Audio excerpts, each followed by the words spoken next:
হঠাৎ করে গভীর রাতে সিন্ডিকেট ধরতে সিরাজগঞ্জের বাঘাবাড়ী অয়েল ডিপোতে বিদ্যুৎ খনিজ ও জ্বালানি মন্ত্রী ইকবাল হাসান মাহমুদ টুকু।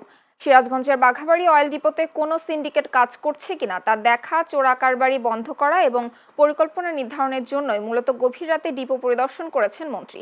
এ সময় মন্ত্রী সেনাবাহিনীর কর্মকর্তাদের ডিপো এলাকায় কোনো সিন্ডিকেট সক্রিয় আছে কিনা এবং কারা এর সঙ্গে জড়িত সেই বিষয়ে খোঁজখবর নিয়ে প্রয়োজনীয় ব্যবস্থা গ্রহণের পরামর্শ দেন।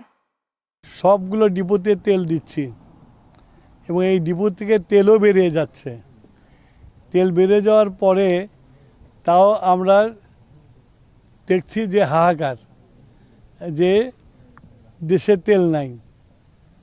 এইটাকে কীভাবে সুষম করা যায়, কিভাবে তেলগুলোকে দিলে এই কথাগুলো বলতে না পারে, সেইটা ডিপোতে এসে ডিপোদের যারা ডিপো ইনচার্জ আছে তাদের সাথে আলোচনা করলাম।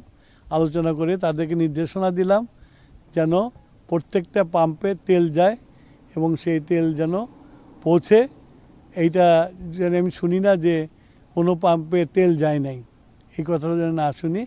সে কীভাবে করবে সেই নির্দেশনাটা তাদের দিয়ে দিয়েছি এবং আশা করি আগামীকালকার থেকে তারা এইটা পালন করবে এবং প্রত্যেকটা পাম্পে ঠিকমতো তেল যাবে। সেই জন্য আমার রাত করে এখানে আসা আর দেখা যে এই ডিপোতে সিন্ডিকেট কি কাজ করছে না কিনা সেটা দেখা।